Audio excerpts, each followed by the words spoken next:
the minute I knew what type of environment that was going to be was when they got suspended in Florida. Yeah. And for being a minute early. Wait, right? so what? Wait, what happened? Let's walk with me. Walk with me. Okay. Walk with me. Say it's a meeting at 2 p.m. Okay. You get there at 1:57. Right? Mm-hmm. The meeting starts at 1:55. He suspended the 3 biggest names in basketball for showing up early. Larry Brown didn't just humiliate LeBron James before the Olympics. He set the stage for the biggest disaster in USA basketball history.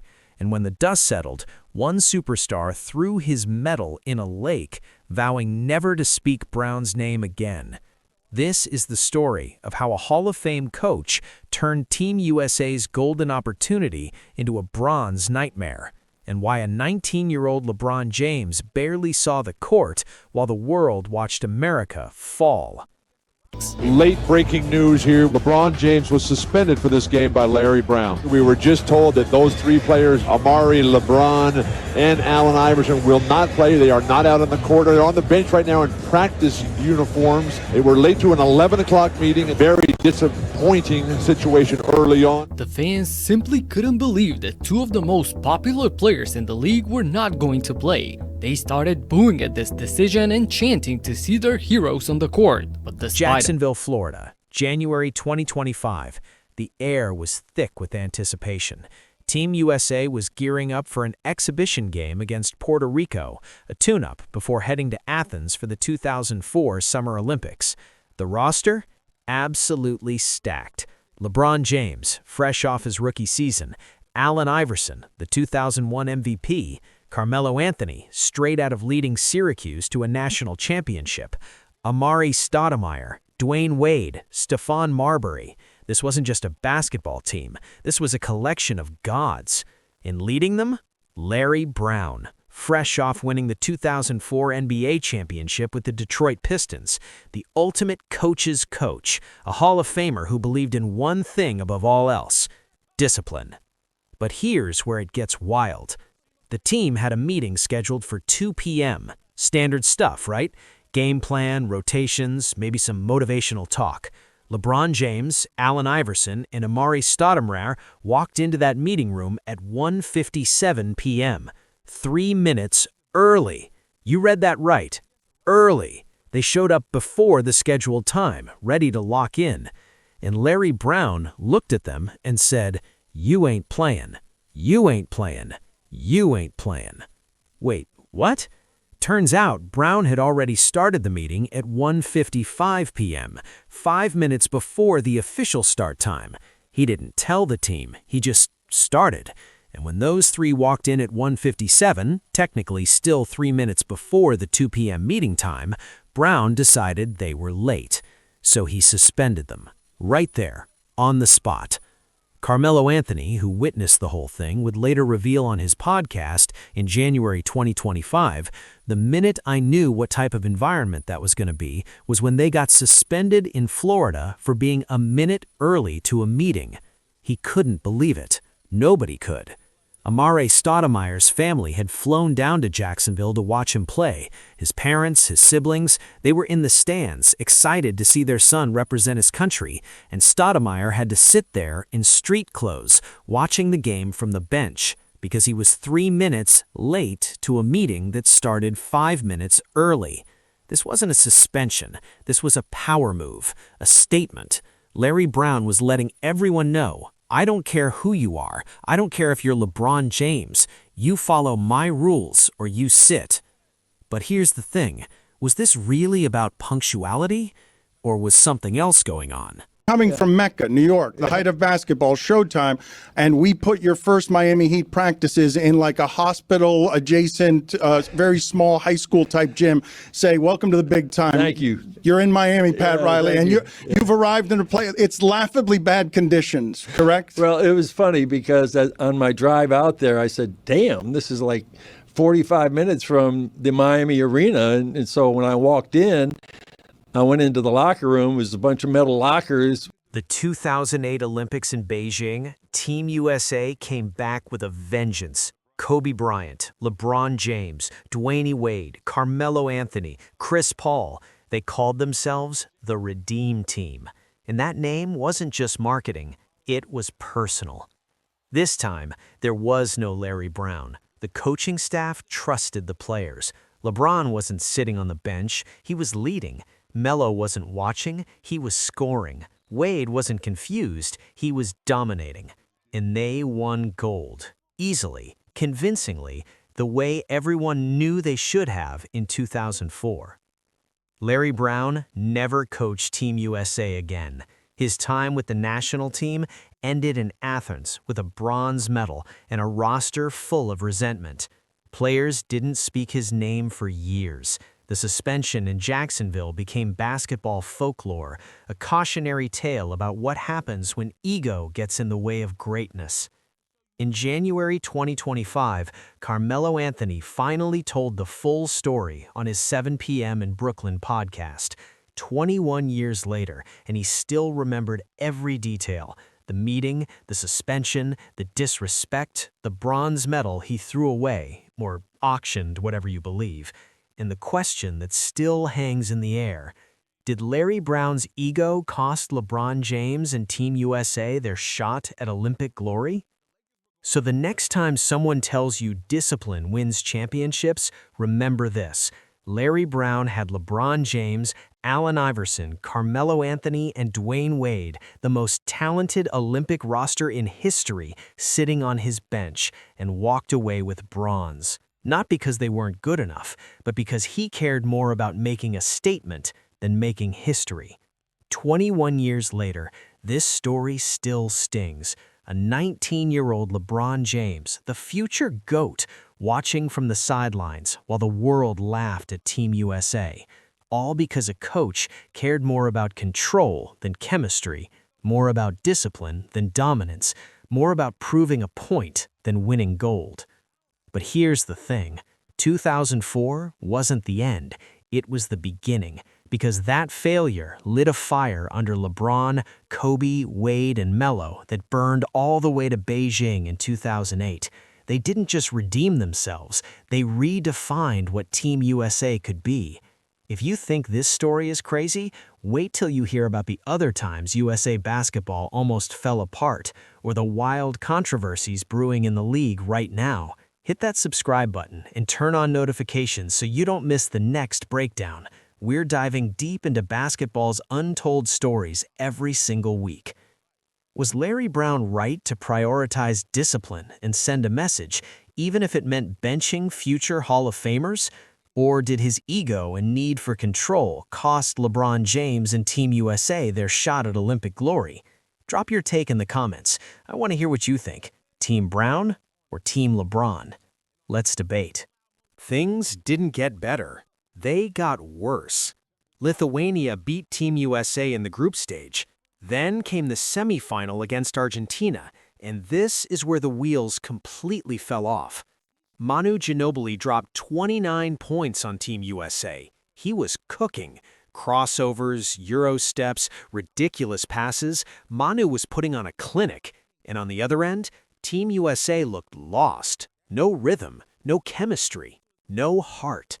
Argentina won 89-81. It wasn't even that close. The Americans were humiliated. And once again, LeBron, Melo, and Wade were watching most of it happen from the bench. After the game, Manu Ginobili gave an interview that stung. The rest of the world is getting better. They can't just show up anymore and expect to win. He was right. But it wasn't that the world got better. It was that Larry Brown refused to unleash the weapons he had. Allen Iverson would later say, LeBron James might have played 5 minutes a game. Carmelo might have played 5 minutes a game. The talent was there, it just didn't happen. The pain in his voice was real. AI knew they should have dominated, but Brown's system got in the way. Team USA ended up playing Lithuania again in the bronze medal game. They won 104-96, securing third place. Bronze. Not gold, not silver. Bronze. It was the first time Team USA failed to win gold since NBA players were allowed to compete in 1992. The Dream Team era was over, and Larry Brown's obsession with discipline, with doing it the right way, had cost America Olympic glory. LeBron James, just 19 years old, stood on that podium with a bronze medal around his neck. His face said it all. This wasn't what he signed up for. This wasn't the Olympic experience he dreamed of. He'd been humiliated, benched, disrespected, all because a coach valued control over talent. And in the locker room after that bronze medal game, Carmelo Anthony made a decision. Carmelo Anthony took his bronze medal, looked at it, and decided it didn't mean anything. Not like this. Not after being disrespected for 3 weeks. Not after watching the best collection of American talent get embarrassed because of coaching ego. So he threw it in a lake. At least, that's what he said for years. Melo would later clarify that he actually auctioned it off for charity, selling it for $14,080. But the idea that he threw it away? That stuck. Because that's how much the 2004 Olympics hurt. It wasn't a memory worth keeping. It was a scar. Allen Iverson carried the pain even longer. Years later, in interviews, he'd say, "It always haunts me." The 2004 Olympics became AI's biggest regret. Not winning an NBA championship, not the practice rant. This, losing in Athens, knowing they had the talent but couldn't get it together. And LeBron James? He kept his emotions close. After the bronze medal game, he told reporters that the team lacked discipline, which is ironic, considering Larry Brown's entire philosophy was built on discipline. Maybe LeBron meant a different kind of discipline, the kind where you trust your best players instead of suspending them for being early to a meeting. The fallout continued back in the NBA. Larry Brown and Stephon Marbury's feud got worse. Brown left Detroit and bounced around the league, never finding the same success. The players from that 2004 team, they vowed it would never happen again. And in 2008, they made good on that promise. Let's rewind a bit. Larry Brown and Allen Iverson had history. Ugly history. Brown coached Iverson in Philadelphia from 1997 to 2003, and if you know anything about that relationship, you know it was complicated. Remember the infamous practice rant? The one where AI went off about how they're talking about practice, not a game, but practice? That happened under Larry Brown. The two clashed constantly. Iverson was the epitome of street ball, raw talent, unfiltered emotion, tattoos, cornrows, the whole package.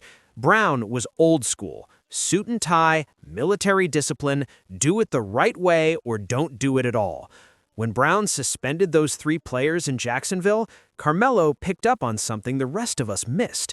This wasn't about a meeting, this was about Allen Iverson. Melo explained it perfectly. Larry Brown didn't want AI influencing the young guys, especially not LeBron James.